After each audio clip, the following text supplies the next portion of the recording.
great hall of the Galactic Council buzzed with quiet conversation as 12 different species gathered for their monthly meeting. Zephyr, a tall being made of living crystal, stood at the central podium, reviewing reports on a holographic display. The light from the display cast rainbow patterns across the crystalline surface of his body as he frowned at the data. Another ghost ship sighting in the outer rim, Zephyr announced to the assembled council members. Sector 7 Alpha reports unknown vessels on their scanners, but when patrol ships arrive, nothing is found. Sfrock, a massive insect-like creature with 4 arms and chitinous armor, clicked his mandibles in annoyance. Third report this month. Something is out there watching us. The energy being known as Nala 7 flickered with soft blue light as she spoke. Our sensors detect no unusual activity. These reports are likely equipment failures or space debris. Zephyr nodded slowly. The reports mention ships of unknown design. Large vessels that appear and disappear without using standard jump drives. The descriptions are ... unusual. Unusual how? Asked Throck, his warrior instincts alert. The witnesses describe sleek vessels with strange markings. Ships that move in formations unlike any we know. But most strange of all, they report seeing what looks like an ancient symbol on the halls. Nala 7's glow dimmed slightly. What kind of symbol? Zephyr touched the display, and a simple image appeared. It showed a blue and green sphere with white swirls, surrounded by stars. The observers claim to see this marking on the ships before they vanish. Several council members laughed. Throke's mandibles clicked in what passed for amusement among his kind. A key. That is the mythical symbol of the humans. Are you suggesting that legends have come to life? Of course not, Zephyr said quickly. But the reports are consistent across multiple systems. Someone is using this symbol. In the vast emptiness of space, far beyond the Council's territory, a different kind of meeting was taking place. Captain Jake Morrison stood on the bridge of his flagship, studying the same holographic displays that showed Council fleet movements. His weathered face showed years of command experience, and his calm blue eyes missed nothing. Admiral Cross has given us final authorization, Morrison told his crew.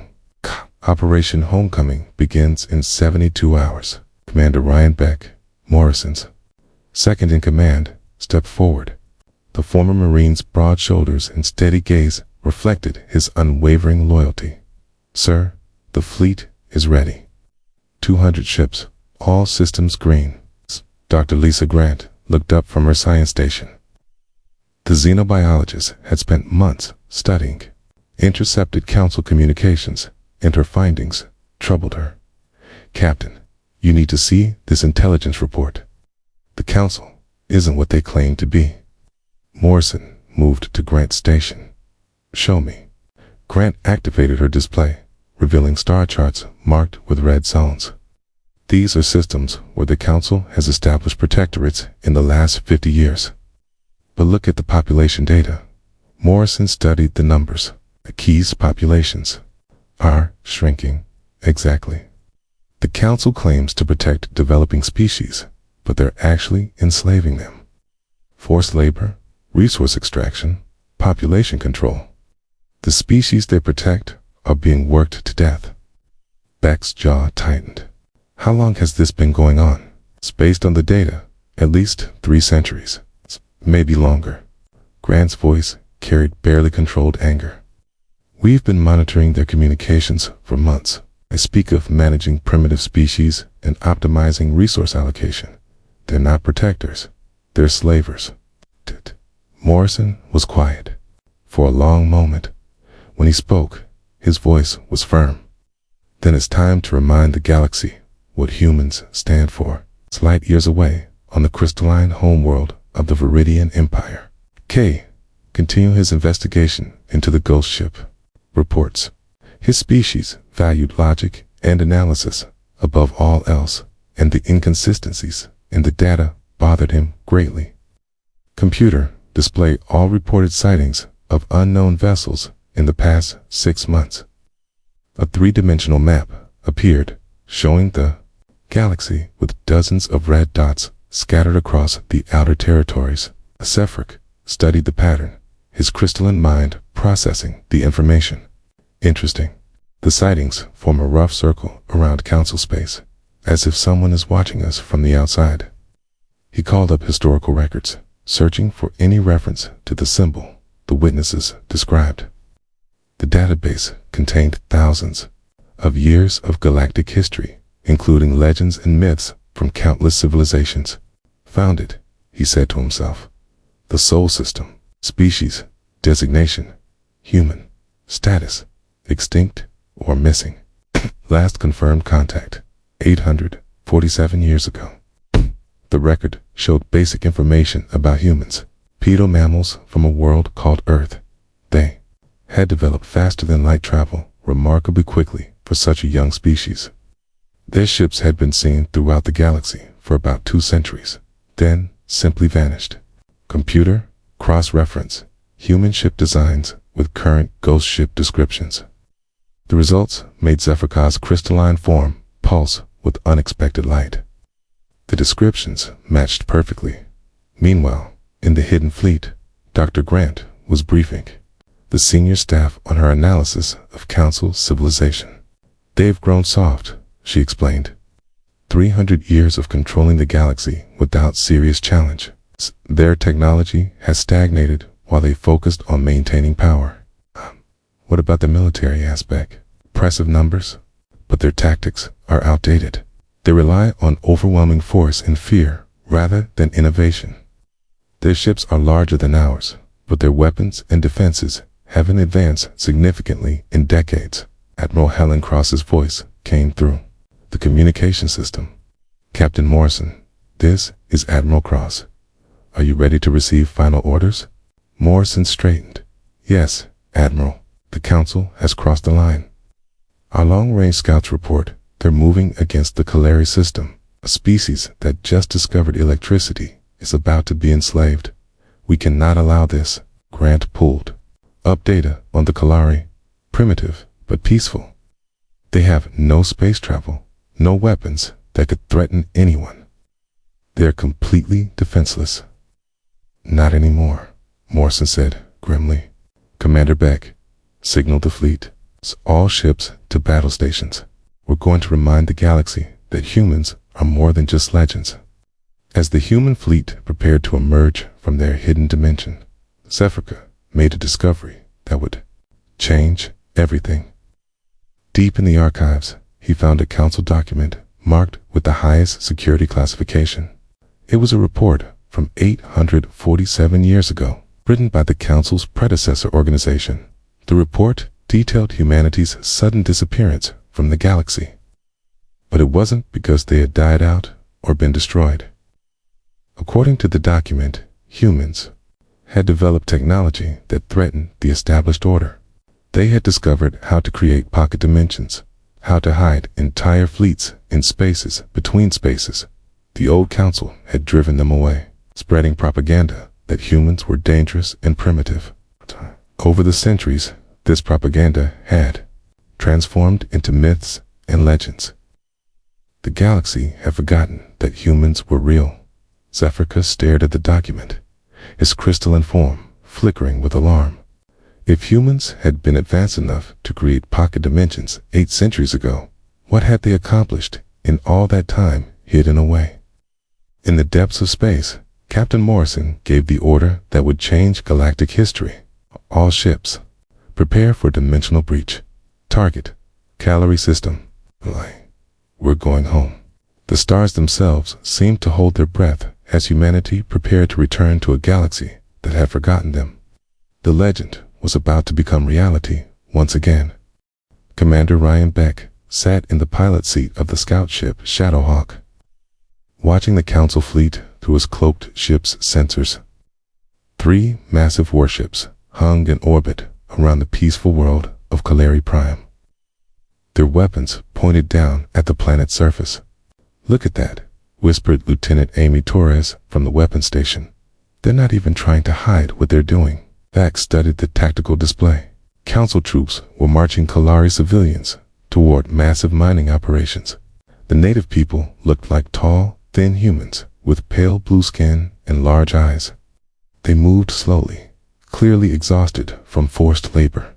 Captain Morrison needs to see this, Beck said into his communicator. The situation is worse than we thought. On the human flagship, Captain Morrison received Beck's transmission with growing anger.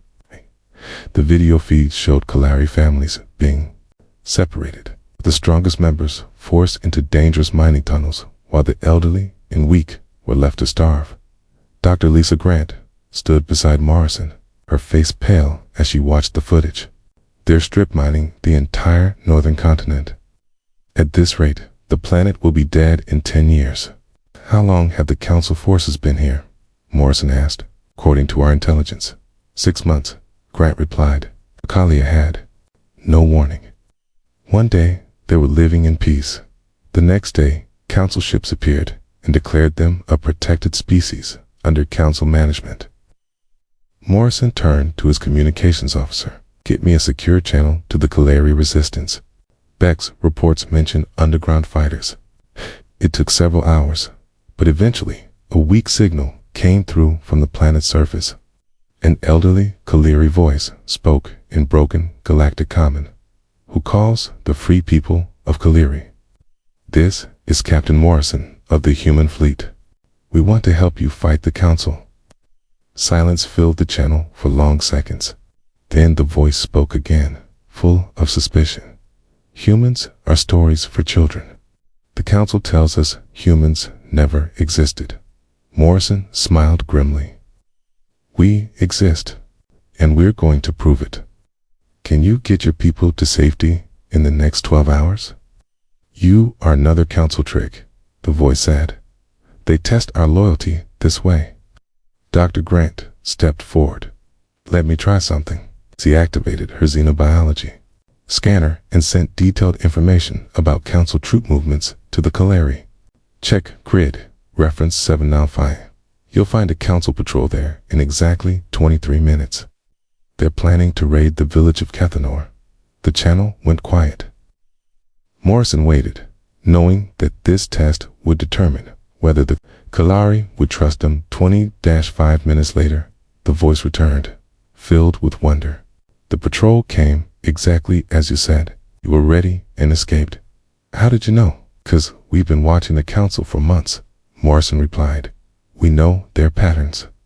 Now, can you evacuate the mining camps?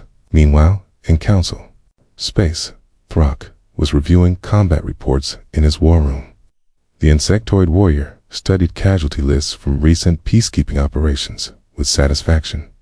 His species valued strength above all else, and the Council's dominance over weaker races proved their superiority. But something was bothering him. Several patrol ships had gone missing in the past week, all in different sectors. No distress calls, no wreckage, just empty space where ships should have been. Commander Vex, he called to his aide, another insectoid warrior. Increase patrols in all outer sectors.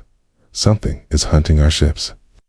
On the crystalline world of Viridia, Zephyrka was deep in analysis of the ghost ship phenomenon. His logical mind had processed thousands of data points, and the conclusion was disturbing. The pattern suggests coordinated reconnaissance, he told his research team. Someone is systematically observing our operations across multiple sectors. His assistant, a younger crystal being named Quartz Prime, flickered with nervous energy. But who has the technology to remain undetected by our sensors? Zephyrka displayed the ancient human symbol again. According to historical records, humans developed cloaking technology shortly before they disappeared. If they survived all these centuries in hiding, their technology could have advanced far beyond our current capabilities. Impossible, Quartz Prime said. They were primitive mammals. Even if they survived, they could not match the combined knowledge of the Council races. But Zephyrka was not convinced. His species had learned never to underestimate potential threats. Back in the Kalari, System Commander Beck's reconnaissance mission had revealed the full scope of Council brutality. Hidden cameras showed Kalari children as young as 10 years old working in the mines. Their small hands perfect for reaching into narrow tunnels. This ends now. Beck transmitted to Captain Morrison. Give me permission to engage. Negative. Morrison replied, we stick to the plan. Admiral Cross wants maximum impact with minimum casualties. We save everyone, or we save no one. Dr. Grant had been monitoring Council communications and made a shocking discovery. Captain, you need to hear this intercepted transmission. She played a recording of Council officials discussing the Kalari operation. The cold, businesslike tone chilled everyone who listened. Resource extraction ahead of schedule. Estimate total planetary depletion in 8 years instead of 10. Recommend relocating surviving population to processing centers on Vex 7. Processing centers? Morrison asked. Grant's face was grim. According to our intelligence, that's where they send species they consider used up. No one who goes to Vex 7 ever returns. The weight of this revelation settled over the bridge crew. The Council wasn't just enslaving species. They were systematically destroying them on the energy world of Synthesis Prime. Nala 7 was experiencing something her species rarely felt: doubt. The energy being had been monitoring human activity for decades without informing the Council, curious to see if the legendary species would return. Now they had returned, and Nala 7's advanced sensors detected technology that surpassed even synthesis capabilities. The humans had not been idle during their centuries of exile. They learned from us, she whispered to herself. They took our theoretical research and made it real. Her fellow energy beings gathered around her, sensing her disturbance. What troubles you, Nala 7? The humans are back, and they are not the primitive species the Council remembers. They have become something greater. In the hidden human fleet, Admiral Helen Cross reviewed the final intelligence reports from the Kalari system. The scope of Council crimes exceeded even her worst expectations. All fleet commanders, this is Admiral Cross. Operation Homecoming is now active. Primary objective, complete liberation of the Kalari system. Secondary objective, capture of Council leadership for War Crimes Tribunal. Captain Morrison received confirmation that the Kalari resistance had successfully evacuated the most vulnerable civilians to hidden caves in the southern mountains. Elder Jorek Prime, the resistance leader, had become a valuable ally after witnessing human intelligence accuracy. Human friends, Jorek Prime transmitted, my people have suffered for 6 months under Council rule. If you can truly free us, the Kalari will remember human kindness forever. Morrison activated the fleet-wide communication system. All ships prepare for dimensional breach. We're about to show the galaxy that human legends are real. The Council has enslaved their last innocent species. As the human fleet prepared to emerge from their pocket dimension, sensors across Council space detected massive gravitational anomalies. Something big was coming. Zephyrica received the first alert on Viridia. Multiple dimensional breaches detected in the Kalari system. Energy signatures matched theoretical calculations for advanced space-time manipulation. Troke's war room erupted in alarm as his sensors detected the approaching fleet. Impossible. Those readings suggest over 200 ships materializing simultaneously. Nala 7 felt the dimensional fabric of space itself ripple as humanity announced their return. The legends walk among stars once more, she whispered. In the Kalari system, Council Admiral Vractor was reviewing mining quotas when his bridge erupted in chaos. Sir, massive fleet approaching. Unknown configuration. They're not responding to our hails. How many ships? Vractor demanded. 200 confirmed, sir. Possibly more. They're surrounding the entire system. Admiral Vractor had never seen anything like it. Sleek ships that moved with impossible grace. Their hulls bearing the ancient symbol of a blue and green world, surrounded by stars. Captain, Morrison's voice echoed across all communication channels in the system, clear and strong. This is Captain Jake Morrison of the Human Fleet. Council forces in the Kalari system. You are ordered to stand down immediately and release all Kalari citizens. You have exactly 1 hour to comply. The galaxy would never be the same. Admiral Vroktor stared at his tactical display in disbelief. The human fleet had surrounded his 3 warships with precision that should have been impossible. 50 ships moved in perfect formation around each of his vessels, their weapons locked on target. Sir, they're jamming our communications to the Council, reported his weapons officer. We cannot call for reinforcements. Vroktor was a veteran of 30 campaigns, but he had never seen ships move like these. They glided through space without visible engines, turning and accelerating in ways that defied physics as he understood it. Open a channel to their fleet commander, he ordered. Captain Morrison's face appeared on the screen, calm but determined. Behind him, Vroktor could see a bridge filled with technology he did not recognize. Admiral Vroktor, Morrison said, you have 57 minutes remaining to evacuate all Council personnel from the Kalari system. You cannot threaten the Galactic Council, Vroktor replied, trying to sound confident. We are the legitimate authority in this galaxy. Morrison's expression did not change. Your authority ends now. The Kalari are free people. Release them immediately. These primitives are under Council protection. We are civilizing them, teaching them proper behavior. Dr. Lisa Grant stepped into view beside Morrison. We have footage of Council forces working Kalari children to death in your mines. We have recordings of your plans to send survivors to processing centers. This is not protection. This is genocide. Vroktor felt a chill run through his body. How could these humans have such detailed intelligence about classified Council operations? 45 minutes, Morrison said, and cut the transmission. On the planet's surface, Elder Jorak Prime watched the sky through his telescope. The human ships were visible as bright dots against the stars, surrounding the Council vessels like hunters around trapped prey. Can they truly defeat the Council? Asked his daughter, Kella Prime, who had lost her mate to the mining operations. I have lived 90 seasons, Jorak Prime replied. I have never seen ships move as these humans do. They dance between the stars like living things. Commander Ryan Beck led the ground operation, his cloaked transport ships landing near the major mining camps. Human soldiers moved through the Council facilities like ghosts, their advanced armor making them nearly invisible.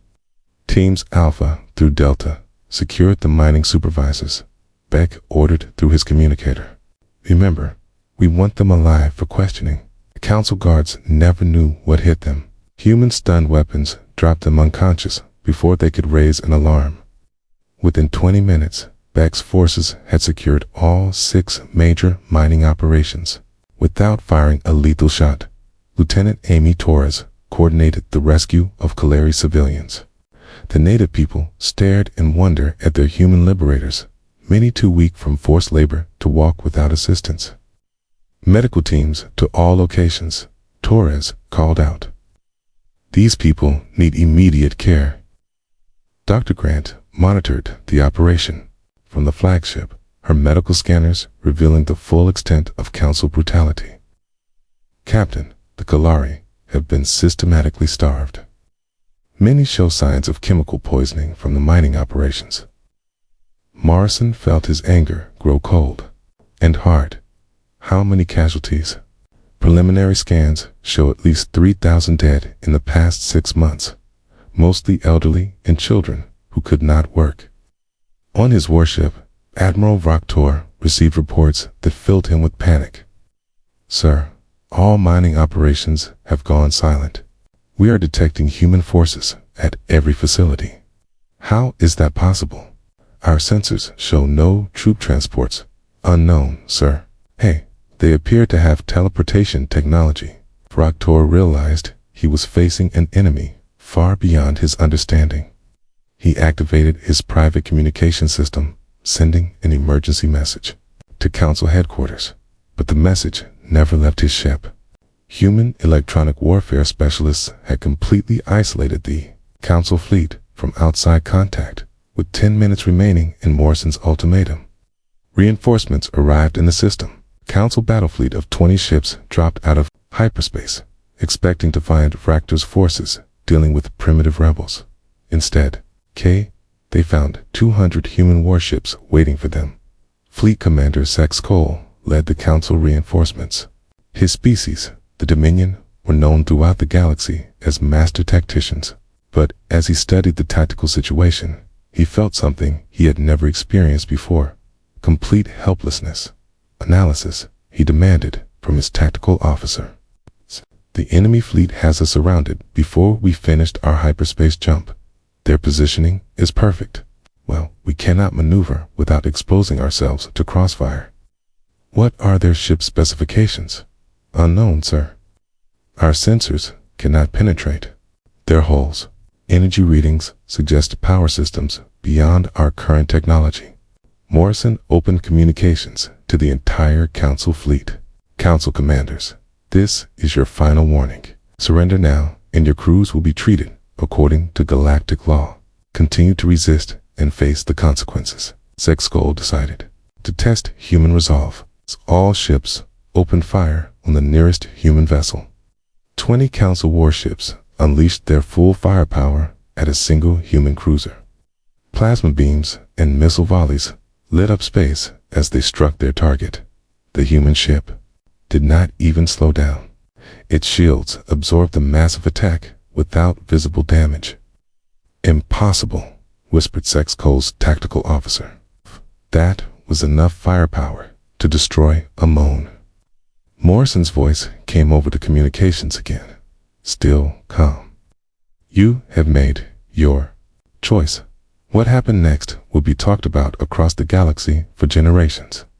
The human fleet moved as one, each ship firing a single, precise shot. In 12 seconds, every Council warship was disabled, their engines destroyed, and weapon systems offline.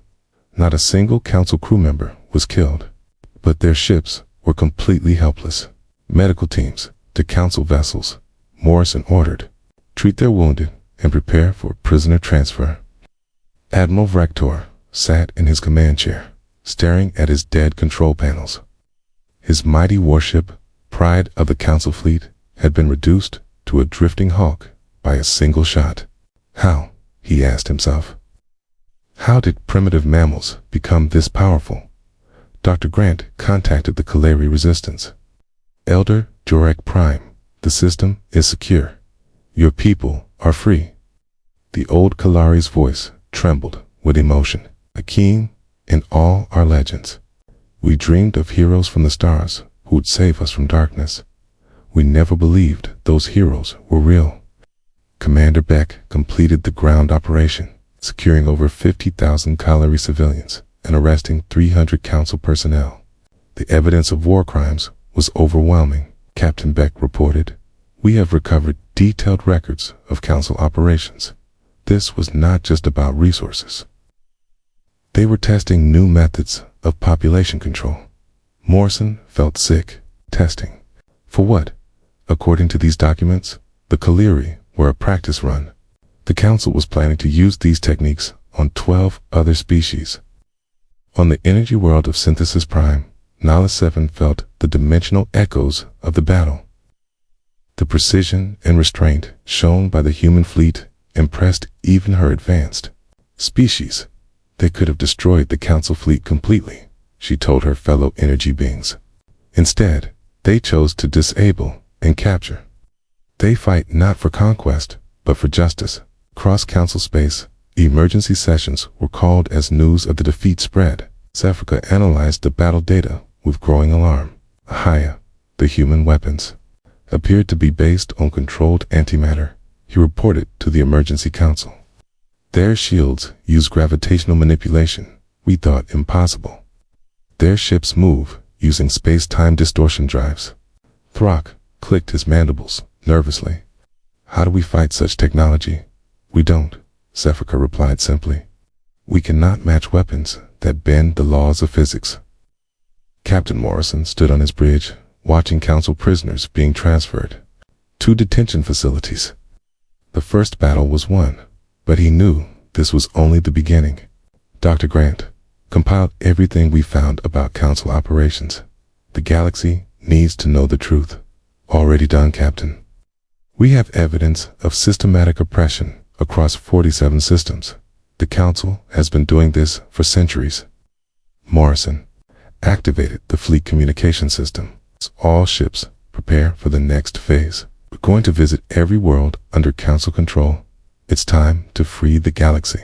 In the liberated Kaleri system, children who had never seen the sky without council warships above finally played in peace. Elder Jorex Prime looked up at the human fleet patrolling their world and whispered a prayer of gratitude.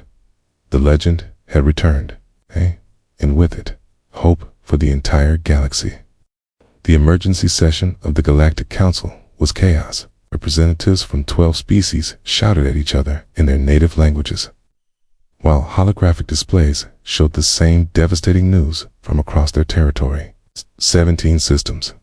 Lost in 6 days, Zephyr announced, his crystalline form flickering with stress patterns.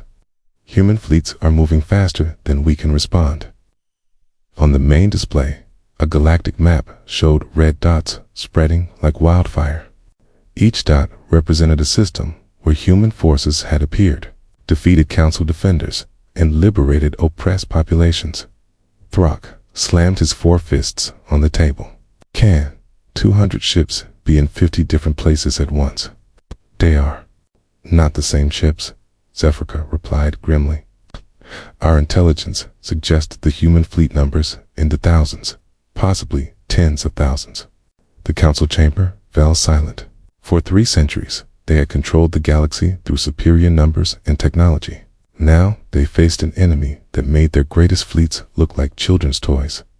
Admiral Helen Cross stood in the command center of the USS Liberty, humanity's most advanced dreadnought. Around her, tactical officers coordinated simultaneous operations across dozens of star systems. Admiral, reported Captain Sarah Miles, Fleet 7 has liberated the Zephyrian colonies. Fleet 12 is engaging council forces in the Orion sector. All operations proceeding as planned. Cross studied the galactic display with satisfaction. Each human fleet operated independently, using their advanced technology to strike multiple targets simultaneously while the council struggled to coordinate a response. Any council surrenders? Cross asked. 14 systems have surrendered without firing a shot, Captain Miles replied. Okay. Word is spreading about what happened to Fleet Commander Zexkol's forces. The story of the Kalari liberation had become legend across the galaxy. Council commanders who had thought themselves invincible now faced fleets that could disable entire armadas without breaking formation. On New Centrum, Council's capital world, panic filled the government buildings. Minister Voxprim of the hegemony species called for immediate evacuation of council leadership. The humans are coming for us, he declared to his fellow ministers. We must flee while we still can. Tail the statesman, Quinn Delta of the archive. Race disagreed. Running will only make us look guilty. We must negotiate. Negotiate what? As Prime shouted. They have already freed half our territory. What do we have left to bargain with? The answer came sooner than expected. A single human ship appeared in orbit around New Centrum, larger than anything in the council fleet. The USS Defiance hung in space like a silver blade, its presence felt by every living being on the planet below. Captain Morrison's voice echoed through every communication device on the capital world. Leaders of the Galactic Council, this is Captain Jake Morrison. I come under a flag of truce to offer terms for your surrender. In the council chamber, Zephyr's crystalline form pulsed with conflicting emotions. A single ship. They send one ship to demand our surrender. Throke's mandibles clicked nervously. What if it is not just one ship? What if their cloaking technology hides an entire fleet? On the planet's surface, crowds gathered in the streets to stare up at the human vessel.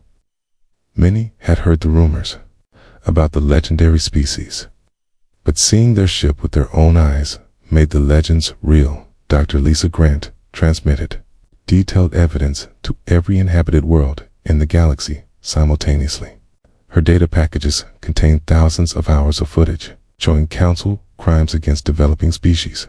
The evidence was overwhelming.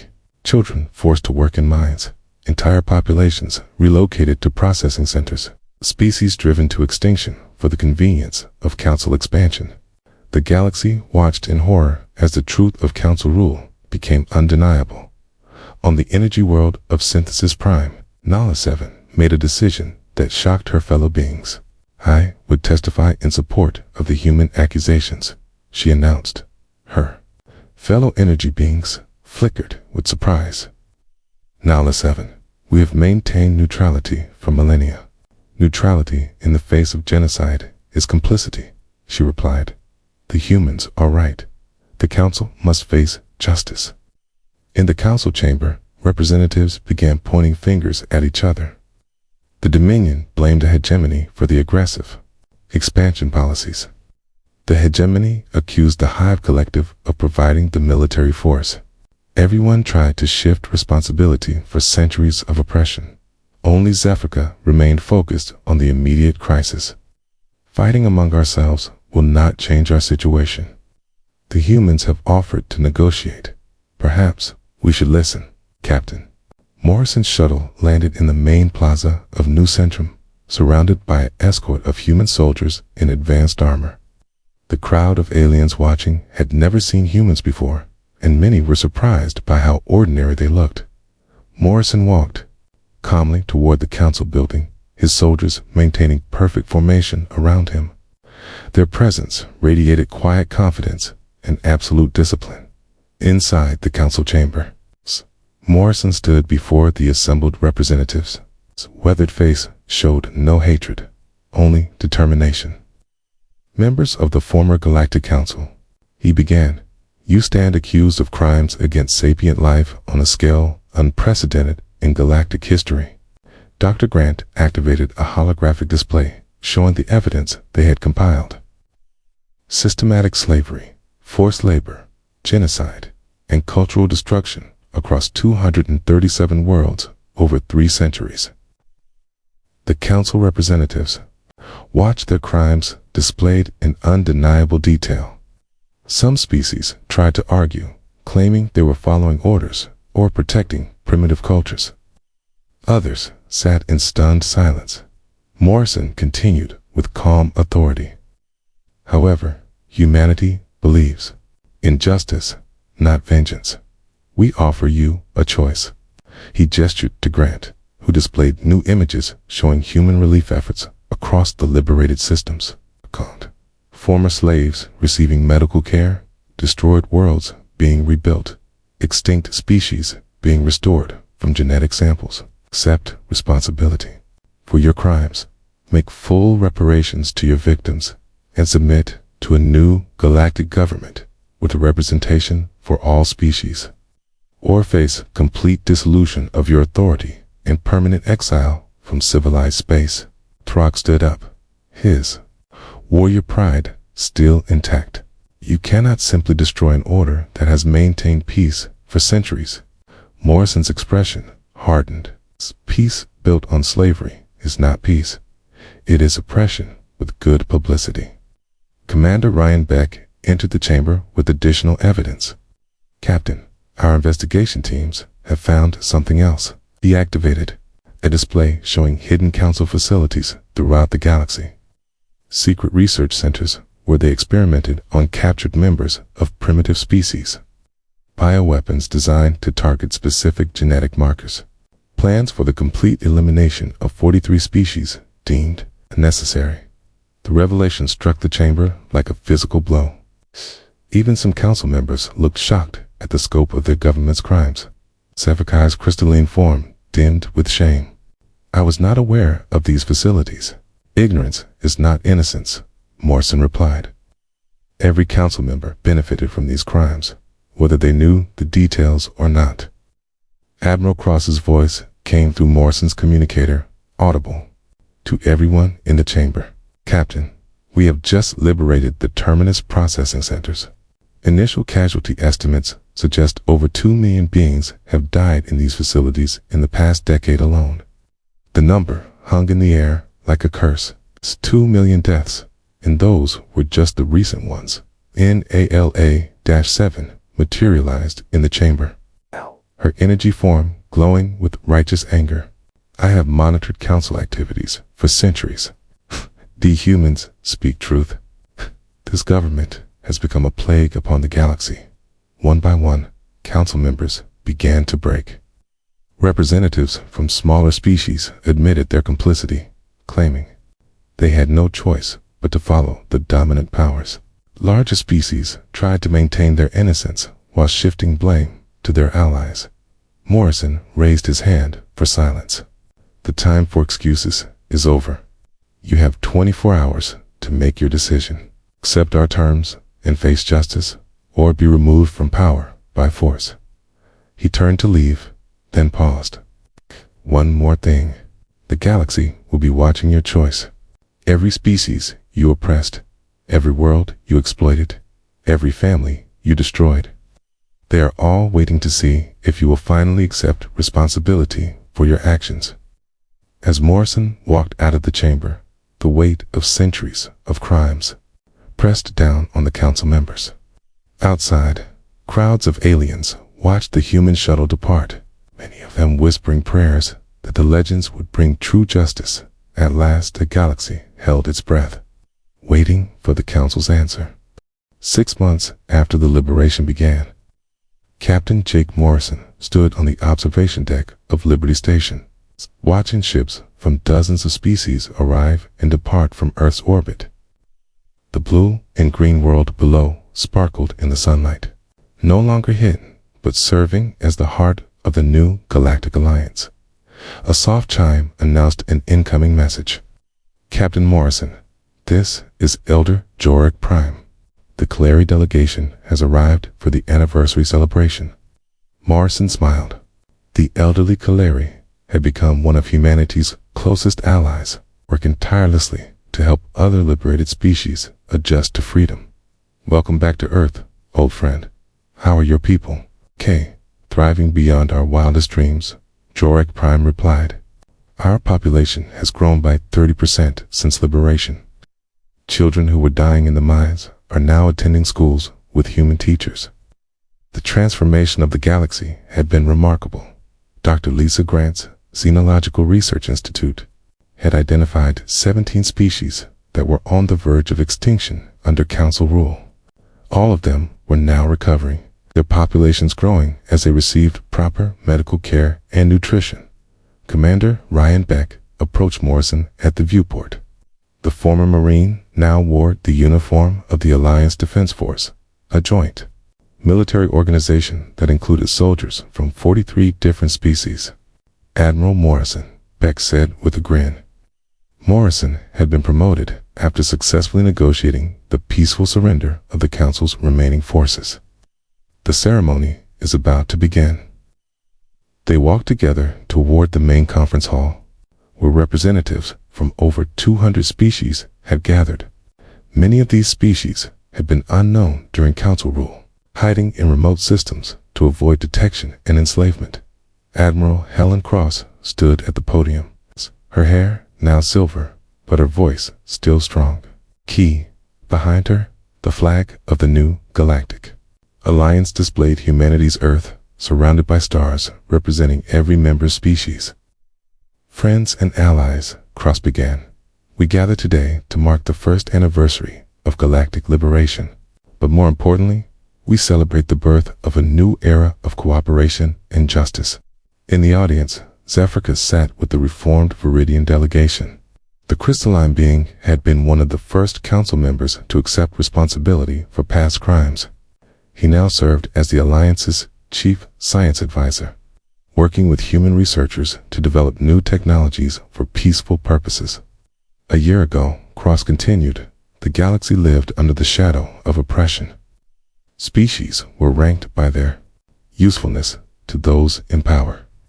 The strong dominated the weak, and countless civilizations suffered in silence. Kala 7 materialized near the front of the hall, her energy form glowing with peaceful blue light.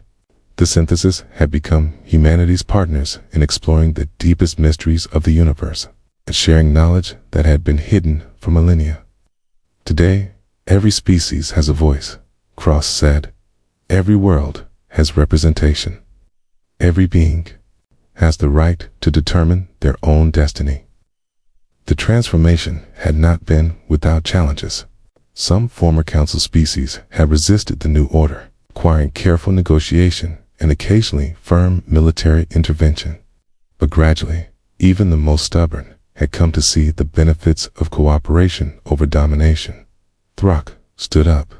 In the audience, his massive insectoid form drawing attention. Once a proud warrior for council expansion, he now led the Alliance's exploration fleets, channeling his aggressive nature toward discovering new worlds and new life. Admiral Cross, Throck said in his clicking voice, "My people request permission to speak." Cross nodded. The floor recognizes Commander Throck of the Reformed Hive Collective. Throck stepped forward, his mandibles clicking with emotion. For generations, my species believed that strength meant domination. We conquered because we could. We enslaved because it was efficient. He paused, struggling with words. The humans taught us that true strength comes from protecting others, not controlling them. Claws filled the hall as species after species stood to show their support. The Kaleri delegation rose first, followed by the liberated mining colonies. Then the rescued populations from the processing centers. Dr. Grant took the podium next. It's a research tablet displaying images of thriving worlds. Our joint medical programs have eliminated 7 diseases that were killing entire populations under council rule. Our agricultural initiatives have ended famine on 32 worlds. Our educational exchanges have created the largest library of knowledge in galactic history. The images showed Kalari children playing in schools built by human engineers, former slave species working as equals alongside their liberators, and extinct cultures being restored through careful archaeological work. Morrison found himself thinking about the long journey that had brought them here. Humanity's exile had lasted 8 centuries, but it had taught them valuable lessons about cooperation and justice that the council had forgotten. Captain Morrison, a familiar voice, called. He turned to see Lieutenant Amy Torres, now a commander in the Alliance fleet. The new cadets are ready for their graduation ceremony. Morrison followed her to the Academy Hall, where young beings from dozens of species stood in formation. Humans served alongside crystalline viridians, energy beings from the synthesis, reformed insectoids from the hive, and many others. The sight filled Morrison with pride. These young officers would patrol the galaxy not as conquerors, but as protectors, ensuring that the dark days of oppression never returned. Elder Jorg Prime approached Morrison during the reception. "Captain, my granddaughter wishes to join the Alliance Academy," she says. "She wants to explore the stars, like the human heroes." Morrison knelt down to speak with the young Kaleri girl, whose large eyes sparkled with curiosity. "What's your name, little one?" "Kella Second," she replied, imperfect, human, common. "I want to find new worlds where people can be free."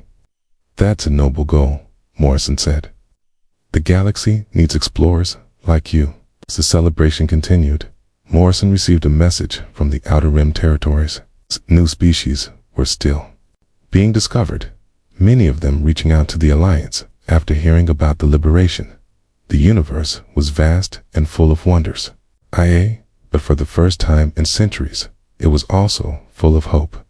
The Council's reign of oppression had ended, replaced by something humanity had always believed in, the idea that all sapient beings deserved freedom, dignity, and the chance to reach their full potential.